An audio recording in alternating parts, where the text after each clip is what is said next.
Richard Johnson, thanks ever so much for joining us again. Our regular catch-up. We're here in the stream tent at Radlett, ahead of our Royal London Cup competition kicking off tomorrow. How have things been? A couple of NCCA games this week. What learnings from those two?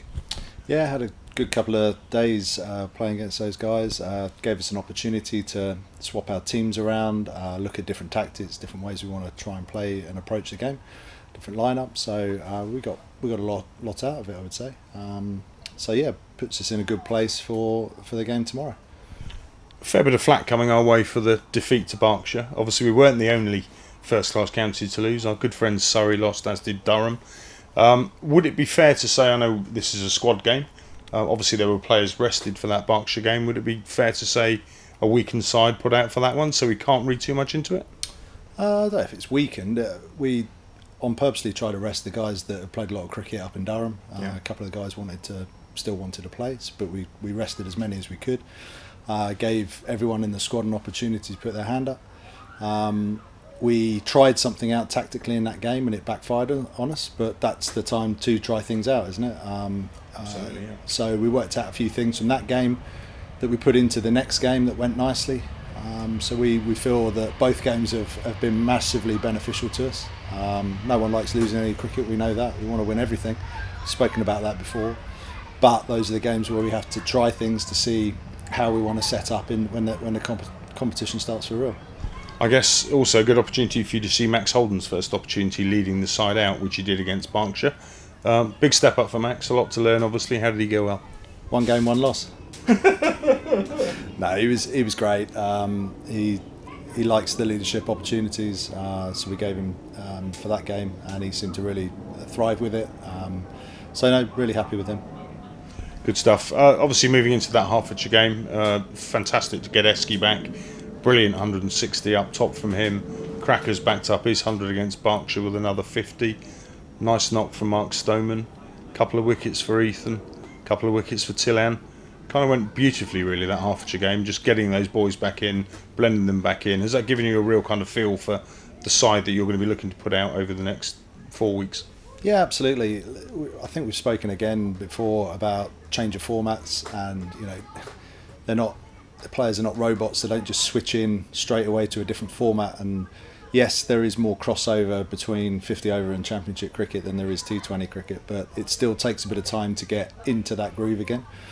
So to give them opportunities before has been great, and some of the performances in both games have been really refreshing and good to see. As we said with the Championship side, it creates a lot of headaches around selection.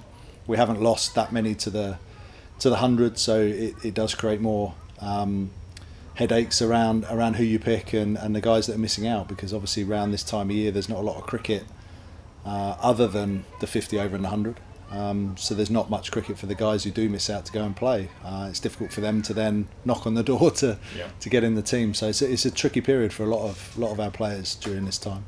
But we'll obviously try and manage that as best we can. You mentioned the 100, Jono. Obviously we lose, I think it's 5 players in total to the 100. Leicester, who we face tomorrow, lose 4.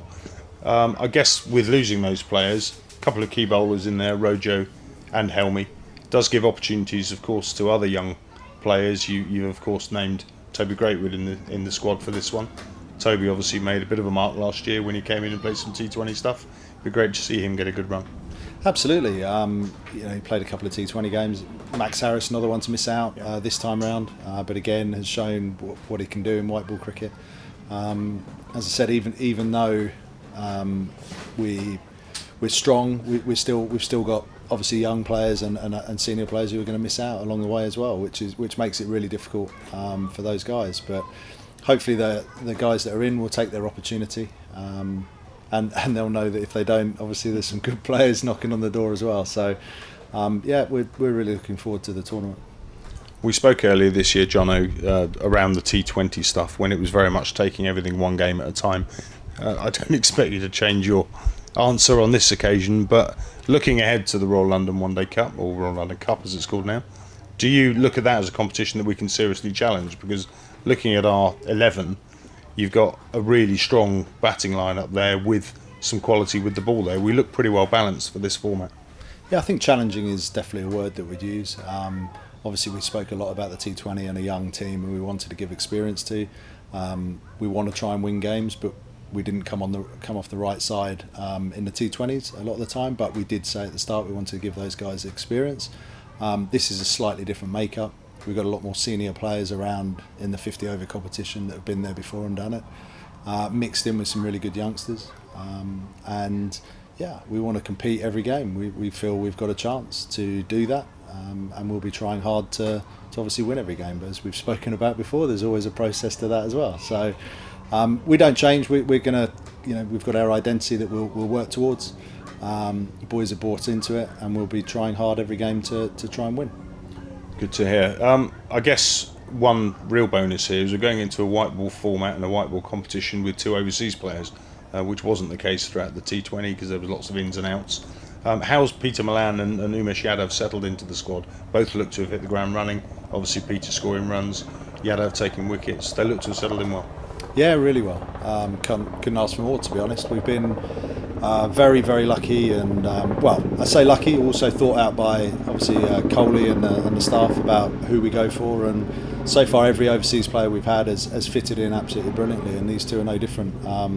They've both offered so much bat and ball, but not just that, just in the change room environment. It feels like they've been here for a long time already, and that's always a great marker of how they fit in. So no, they got no problems with them whatsoever. They've been brilliant so far. John, I just want to touch on the championship that's obviously ended now for a month, much to the dismay of many.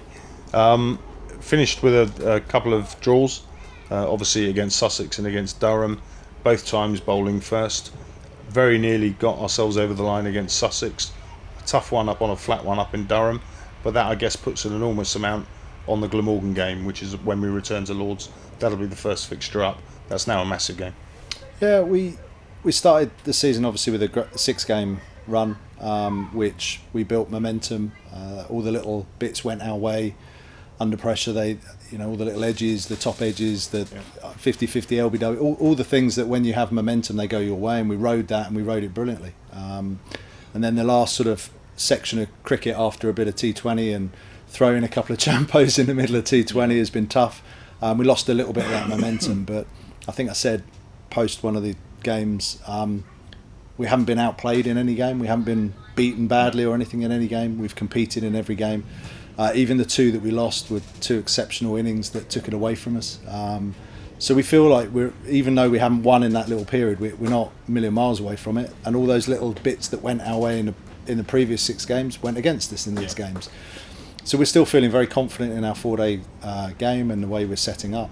So we don't see any reason why we don't go into that last 3-game block full of confidence and trying to push hard for promotion, of course.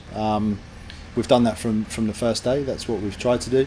We haven't changed the way we've played. Ultimately, we've lost 2 games in the whole season in Championship cricket, and as I said, by 2 exceptional innings that 9 times out of 10 wouldn't have happened, and we dropped both of them as well. So which is obviously our fault. But so we feel we're competing very hard in that competition. We just need a couple of little things to go our way, and we'll be competing very hard.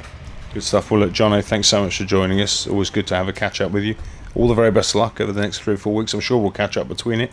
But we're in the stream tent, as I mentioned. Any chance we're going to get you on this season? No, come on now. You don't want to hear. They hear enough of me with you. I mean, why would they want to hear me again?